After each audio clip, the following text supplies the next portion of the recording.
نبی صلی اللہ علیہ وسلم نے فرمایا سب سے بہترین امت میری یعنی صحابہ کی، پھر ان کے بعد والی بھی سب سے بہترین یعنی تابعین کی، پھر ان کے بعد والی بھی یعنی تبع تابعین کی. فرمایا اس کے بعد شر پھیلے گا، اور شر میں آپ نے دو چیزوں کو خصوصیت سے ہائی لائٹ کیا. فرمایا ایک جھوٹ پھیل جائے گا، نمبر دو موٹاپا پھیلے گا. سمجھ میں آ رہی ہے بات؟ موٹاپے سے مراد ہے سستی، کیونکہ موٹاپا قدرت کی طرف سے ہوتا ہے، وہ نیچرل ہے. بہت چست لوگ بھی ہم نے بھاری جسم والے دیکھے ہیں، بہت کم خوراک والے لوگ بھی ہم نے بھاری جسم والے دیکھے، یہ قدرت کی طرف سے ہے. کسی کا پیٹ نکلا ہوا ہو تو اس سے بدگمان ہونے کی اجازت نہیں ہے. نیچرلی بھی لوگوں کا پیٹ ہوتا ہے، کسی بیماری کی وجہ سے نکل جاتا ہے. میں نے ایسے علماء دیکھے ہیں 24 گھنٹے میں ایک ٹائم کھاتے ہیں، وہ بہت ہلکا، لیکن پیٹ نکلا ہوا ہے ان کا، قدرت کی طرف سے. صحابہ میں بھی ایسے تھے، بعض بھاری جسم کے، بعض دبلے جسم کے. لیکن یہاں وہ موٹاپا مراد ہے. تمام محدثین کی بات لکھتے ہیں، اس سے نیچرل جو موٹاپا ہوتا ہے وہ مراد نہیں ہے. یہاں وہ موٹاپا مراد ہے جو کھانے کی وجہ سے ہوا ہو. سمجھ میں نہیں آ رہی بات؟ اسی وجہ سے اس حدیث کی تشریح میں علماء نے لکھا ہے کہ نبی کی حدیث کا مطلب یہ ہوا کہ اس امت میں دو بیماریاں سب سے پہلے آئیں گی، ایک زیادہ کھانا، دوسرا جھوٹ. دوسرا کیا آئے گا بھائی؟ جھوٹ. بات کریں گے تو جھوٹ بولیں گے. ہر آدمی کیا بول رہا ہے آج، کیا کر رہا ہے آج کل؟ جب بھی کوئی بات کر رہا ہوتا ہے پتہ ہی نہیں چلتا کہ سچ بول رہا ہے کہ جھوٹ بول رہا ہے. قسمیں اٹھا لے گا، پوری بات ہی نہیں کرے گا کبھی بھی. تو اور دوسرا کھانا، کھائے جا رہے. اور مجھے اللہ کی قسم اس پہ افسوس نہیں ہو رہا کہ زیادہ کیوں کھا رہے ہو. بھائی یہ تو ڈاکٹروں کا ٹاپک ہے نا کہ کم کھاؤ، میرا ٹاپک تھوڑی ہے. مجھے افسوس اس پر ہو رہا ہے کہ اس پہ مذہب کا لیبل کیوں لگا رہے ہو. یہ میرا ٹاپک ہے، یہ ڈاکٹروں کا ٹاپک نہیں ہے. مذہب کا لیبل مت لگاؤ. مذہب میں پھوڑنا پھاڑنا پسند بولو نہیں ہے. اور مٹھائیوں کو ختم کر دو مارکیٹ سے. ہمارے نبی صلی اللہ علیہ وسلم نے جو ہمیں کھانے پینے کی چیزیں بتائی ہیں خوشی کے موقع پہ، وہ گوشت بتایا ہے، مٹھائیاں نہیں بتائی ہیں. وہ کیا بتایا ہے؟ اسلام میں تہوار ہیں. عید الفطر پہ آپ صلی اللہ علیہ وسلم نماز عید سے پہلے کھجور کھایا کرتے تھے. نماز عید سے پہلے کیا کھاتے تھے؟ کھجور. اس میں بھی یہ حکمت تھی کہ یہ بتانا کہ آج ہمارا روزہ نہیں ہے. وہ بھی چند کھجوریں کھاتے تھے بس. باقی ہمارے نبی صلی اللہ علیہ وسلم سے تہواروں پہ کیا ثابت ہے؟ بقرعید ہمارا تہوار ہے. کیا اسلام میں یہ ہے؟ دیکھو ہندو جب تہوار مناتے ہیں تو وہ طرح طرح کے ویجیٹیبل اور مٹھائیاں کھاتے بھی ہیں اور کھلاتے بھی. ایسا ہی ہوتا ہے کہ نہیں ہوتا؟ سویٹس یہی ہوتا ہے نا. لبرل سیکولر لوگوں کا ایک تہوار ہوتا ہے برتھ ڈے. اس میں وہ کیا کاٹتے ہیں؟ کیک. فل کارب ڈائٹ، تھوڑے دنوں میں انسان کو بھی کیک کی طرح پھلا دیتی ہے، ایسی ڈائٹ. یہ ایک تہوار ہے سیکولر اور لبرل لوگوں کا. اس میں وہ کیا کھاتے ہیں بھائی؟ میں اسلام کا مقابلہ کرا رہا ہوں نا لبرلزم سے اور دوسرے مذاہب سے. کرسمس میں بھی کیا کھائے جاتے ہیں؟ کیک کھائے جاتے ہیں زیادہ تر، مٹھائیاں گفٹ کی جاتی ہیں. اسلام میں تہوار ہے عید الفطر. اس میں کیا ہے؟ عید سے پہلے چند کھجوریں، وہ بھی یہ بتانے کے لیے کہ آج ہمارا روزہ نہیں ہے. اس میں یہ حکمت علماء نے بیان کی کہ ایسا نہ ہو کہ روزہ ہے بھائی آج نہیں رکھے، آج نہیں ہے، عمل سے ثابت کریں گے نہیں آج روزہ. نمبر دو، اسلام میں تہوار ہے بقرہ عید، خوشی کا دن ہے نا. اس میں مٹھائی کے ڈبے کاٹنے کا حکم ہے. بھائی اسلام نے کہا ہوتا بھائی دوسری عید آ رہی ہے تمہاری، تو اب تم نے کیا کرنا ہے؟ تم نے زردے کی دیگیں پکانی ہیں، تم نے گنے کے گڑ کھلانے ہیں لوگوں کو. صحیح ہے نا. اس میں کیا رکھا گیا ہے؟ گوشت. آپ کو پتا ہے میں ویجیٹیرین تھا بچپن میں، گوشت نہیں کھاتا تھا. میں اسلام کی ترغیبوں کی وجہ سے گوشت کھانا شروع کیا میں نے. اگر اسلام ہماری زندگی میں نہ ہوتا تو میں آج بھی کیا ہوتا؟ ویجیٹیرین. میں گوشت نہیں کھاتا تھا، مجھے پتہ نہیں کیوں گھن سی آتی تھی گوشت سے. بعض لوگ ہوتے ہیں تو میری بقرعید پھیکی ہوتی تھی. کہیں ولیمے میں جاتا لوگوں کی دعوتوں میں، وہاں گوشت، تو میں نے کہا یار یہ تو میں زندگی بھر اس نعمت سے محروم رہوں گا. تو 15 سال کی عمر میں پھر میں نے اپنے آپ کو جان کر آہستہ آہستہ گوشت کا عادی بنایا ہے کہ ہمارے مذہب میں تو جتنی رسومات ہیں کھانے پینے کی وہ ساری گوشت ہی سے متعلق ہیں. تو پھر ہم تو مذہبی ہو ہی نہیں سکتے صحیح طریقے سے. اب بقرعید میں بھی ہم کھچڑی کھا رہے ہوتے تھے بیٹھ کے. یہ تو عجیب سا لگتا تھا، ہمیں سارے دنیا گوشت کھا رہی ہے، ہم کیا کھا رہے ہیں؟ کھچڑی. تو میں نے پھر اپنے آپ کو عادی بنایا ہے. اس کا مطلب اسلام نے مجھے کیا بنایا ہے؟ گوشت خور. سمجھتے ہو کہ نہیں سمجھتے ہو؟ مجھے گوشت خور بنانے والا کون ہے؟ اسلام ہے. اگر اسلام میں مٹھائیاں ہوتی نا تو آج میں مٹھائی خور ہوتا، گوشت خور نہ ہوتا. اور میں پھر پتہ یہاں آپ کے سامنے بیٹھا ہوا ہوتا 4 آدمیوں کے برابر ہوتا. میرے لیے ایک الگ سے بنایا جاتا ہے یہاں تک. اور میں کم ہوتا، یعنی اس میں میں کم ہوتا اور میرا جسہ زیادہ ہوتا، میری باڈی زیادہ ہوتی اس میں. تو ایک بقرعید ہے اسلام میں، اس میں بھی کیا ہے؟ بولو گوشت. تیسری خوشی شادی، یہ بھی خوشی کا دن ہے. اس میں ولیمہ ہے. نبی نے فرمایا اولم ولو بشاتن، ولیمہ کرو اگرچہ ایک بکرا کاٹتے ہی کیوں نہ ہو. تو وہاں بھی کیا کھلایا جا رہا ہے؟ گوشت. مٹھائی کے ڈبے بولو نہیں ہے، حلوے مانڈے نہیں ہے. اور چوتھی خوشی انسان کو ہوتی ہے بچے کی پیدائش پر فیملی پلاننگ والوں کو تو بالکل بھی خوشی نہیں ہوتی. وہ کہتے ہیں یہ کیا ہو گیا, آبادی بڑھ رہی ہے اور مسائل بڑھتے چلے جا رہے ہیں, لیکن اسلام کہتا ہے ان کی باتوں میں مت آؤ. کسی انسان کے لیے اللہ کی طرف سے اولاد سے بڑا گفٹ کوئی بھی نہیں ہے. یہ اولاد ٹینشن نہیں ہے, بلکہ اللہ کی طرف سے کیا ہے, تحفہ ہے, ہبہ ہے. یہب لمن یشاء اناسا, جس کو چاہتا ہوں بیٹیاں گفٹ میں دیتا ہوں. اگر یہ پینلٹی ہوتی تو اللہ اس کے لیے گفٹ کا لفظ استعمال نہ کرتا. آپ نے کسی کو تھپڑ لگایا, وہ کہہ رہے یہ کیا کہہ رہی ہے, میں نے آپ کو گفٹ دیا ہے. آپ بولو گے کم بخت, زخم پہ نمک تو نہ چھڑک, ٹینشن دے رہا ہے اور نام اس کو کس چیز کا دے رہا ہے, گفٹ کا. تو اللہ نے اولاد کے لیے کیا کہا, گفٹ ہے. تو اب مجھے ایک بات بتاؤ, اللہ میاں نے اس خوشی کے موقع پر بھی مٹھائی کا تذکرہ, رسگلوں کا, گلاب جامن کا, حلوے مانڈوں کا, کسٹرڈ کا, اور گاجر کے حلوے کا, اور کدو کے حلوے کا, اور کتنے حلوے رہ گئے ہیں, سوہن حلوہ. سوہن حلوے پہ اتنے فراڈ ہوتے ہیں آپ کو کیا بتاؤں میں. بس میں ایک دفعہ بیٹھا ہوا تھا, کھڑکی سے ایک بندہ آیا, سوہن حلوہ. میں نے کہا چلو گھر جا رہا ہوں, ادھر کے پی کے سے میں آ رہا تھا, بہت پرانی بات ہے. میں نے کہا چلو کچھ گھر میں ایک تحفہ لے جاتا ہوں. تو اس نے دکھایا بڑا زبردست, میں نے نکال کے پیسے دیے, دوسرا ڈبہ پکڑا کے بھاگ گیا. اس کو کھولا تو عجیب سی چیز تھی اس کے اندر. اب میں نکلوں, بس بھری ہوئی ہے, میں ونڈو سیٹ چھوڑ کر جاؤں اس ڈبے کے پیچھے, وہ پتہ نہیں کہاں گیا. پھر میری سیڑھی بھی گئی, تو ہم نے بس انا للہ پڑا. ایسے اسپیڈ سے اس نے یوں دکھایا, بڑا زبردست حلوہ. میں نے کہا یہ لو پیسے. اس نے کہا ڈبہ دوسرا پکڑا دیا. میں نے کہا یہ سیمپل ہوگا, یہ اوریجنل ہوگا. ہم نے رکھا, جب کھولا اس کے اندر کچھ عجیب سی چیز پڑی ہوئی تھی. تو ایسا یہ تو کلاکاری ہے, یہ کیا ہے, کمال ہے. مجھے کہیں ملے تو میں اس کا شکریہ ادا کروں گا, ویل ڈن, زبردست. تو یہ یہاں نہیں, دنیا بھر میں ہوتا ہے. کسی نے بتایا کہ چائنیز سے کسی نے لیپ ٹاپ منگوایا, ابھی چھوڑو, اب یہ کس سے لے کے بیٹھ جاؤں گا میں. تو ہمارے نبی نے عقیقے کے موقع پہ ہمیں کیا حکم دیا, مٹھائی کے ڈبے یا گوشت, گوشت کھاؤ.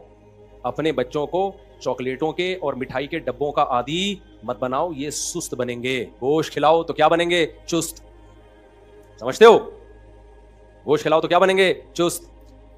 میں یہ نہیں کہہ رہا کہ سبزی کھانا چھوڑ دیں, وہ بھی کھائیں, لیکن یہ جو نیچرل میٹھا بھی کھاؤ. آپ کھجورے کھا لو, انجیر کھا لو, کشمش کھا لو اپنے خرچے پہ. ایسی چیزیں مت کھاؤ جس سے آپ خود مٹھائی کا ڈبہ بن جاؤ تھوڑے دنوں میں.